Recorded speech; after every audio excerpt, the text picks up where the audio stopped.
Berlin. Novembre 1916. Vous êtes mère de 3 enfants.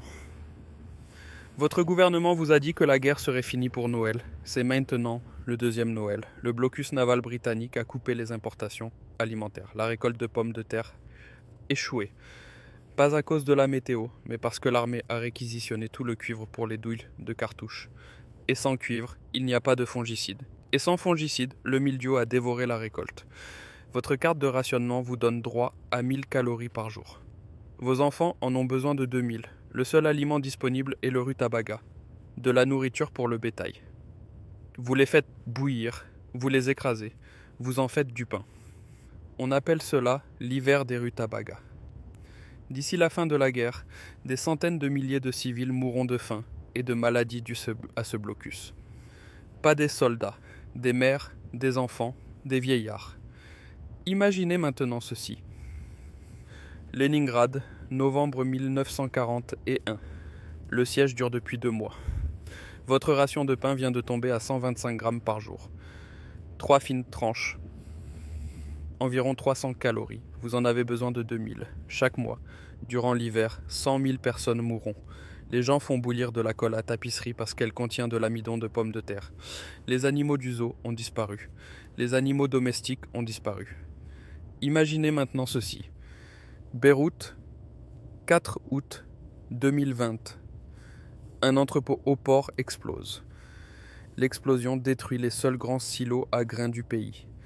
En 2 ans, le prix d'un panier alimentaire de base augmente de 1500%. 85% des Libanais ne peuvent plus s'offrir les produits de base. Le même schéma. La guerre interrompt l'énergie.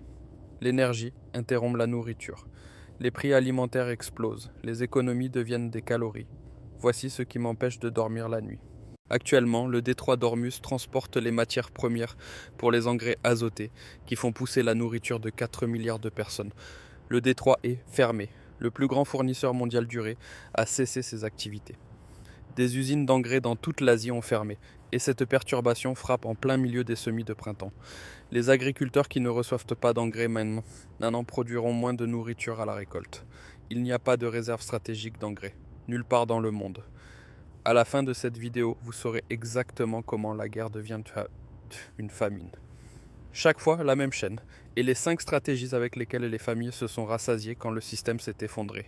Restez avec nous avant de plonger. Ceci est de l'histoire, pas un conseil financier. Faites vos propres recherches. La chaîne.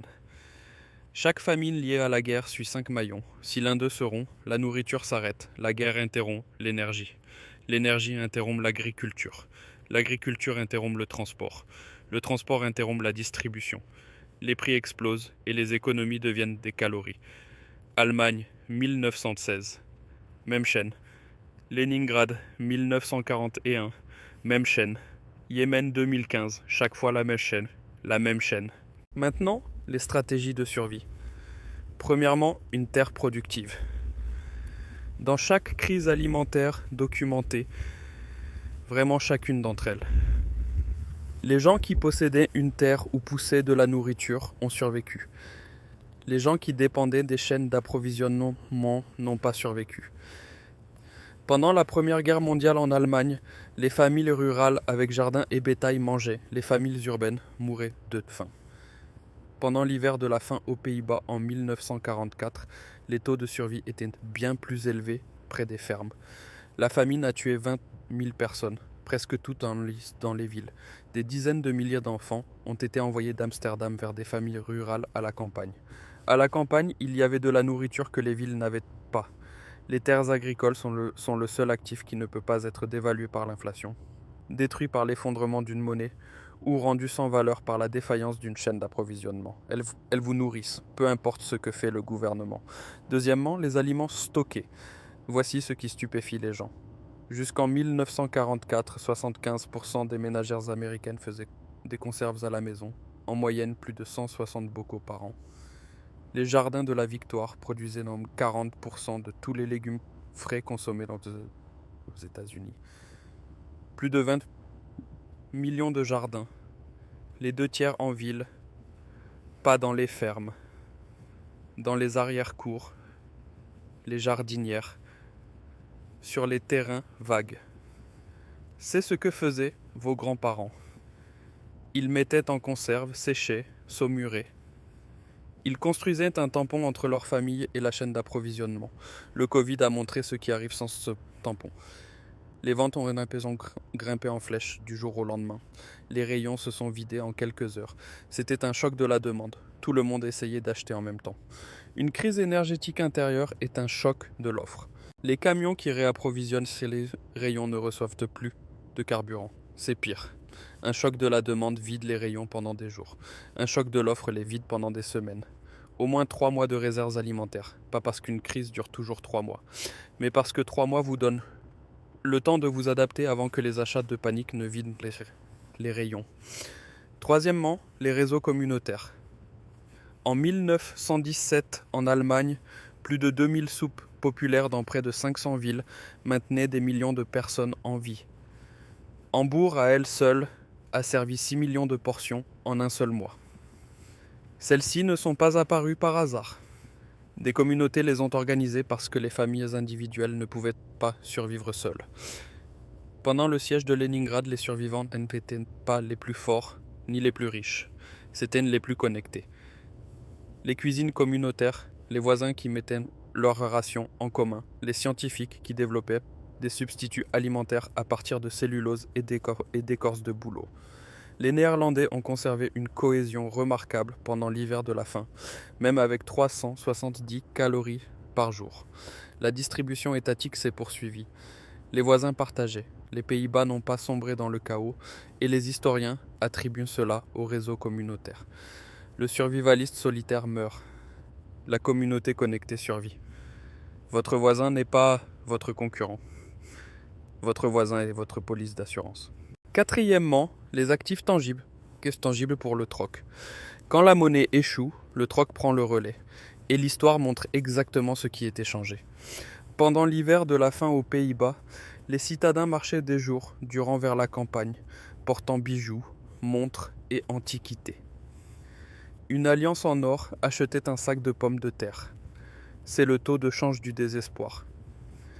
En Union soviétique, les prix du marché noir étaient 15 à 18 fois supérieurs aux rations officielles. En Allemagne, les historiens estiment qu'un tiers de toute la nourriture transitait par des canaux illégaux.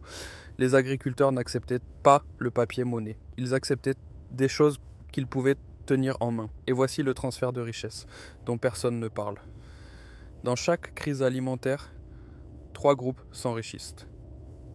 Les agriculteurs qui contrôlent la production, les intermédiaires qui contrôlent la distribution, et les personnes ayant des biens tangibles à troquer. L'or fonctionne, l'argent fonctionne, les bijoux fonctionnent. Le papier-monnaie non, car le papier-monnaie est ce qui perd de sa valeur alors que les prix alimentaires explosent. Cinquièmement, des compétences qui créent de la valeur. Un médecin dans l'Allemagne en guerre avait de quoi manger, car les gens échangeaient de la nourriture contre des soins médicaux. Un mécanicien avait de quoi manger, car les transporteurs échangeaient de la nourriture contre des réparations. Une femme qui savait comment conserver les aliments avait une compétence pour laquelle les voisins payaient en nature. Les personnes sans compétences échangeables et sans biens tangibles n'avaient qu'une option, faire la queue et espérer. À Leningrad, au premier semestre 1942, plus de 1200 personnes ont été assassinées pour leur carte de rationnement. Une carte signifiait la vie. Pas de carte signifiait la mort. Les signaux d'alerte maintenant. Le Yémen a prouvé que la chaîne fonctionne exactement comme l'histoire le prédit. Le blocus saoudien a limité les importations de carburant et de nourriture. Résultat, des centaines de milliers de morts. Plus de la moitié de la population souffre d'insécurité alimentaire. Et la nourriture était là. Elle était sur les marchés. Les gens pouvaient l'avoir. Là, vous pouvez l'avoir. Ils ne pouvaient tout simplement pas se l'offrir. C'est la forme la plus cruelle de famine. Pas des rayons vides. Des rayons pleins que l'on ne peut pas atteindre. Maintenant, la même chaîne se reforme. Le détroit d'Ormuz s'est fermé. Les livraisons d'engrais sont arrêtées. Les semis de printemps se déroulent actuellement sans assez d'engrais. Les conséquences ne se verront pas demain sur les prix alimentaires. Elles se verront à la récolte.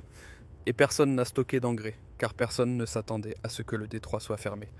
Les épiceries américaines ont des stocks pour 3 jours. Chaque étape de la production alimentaire dépend du diesel.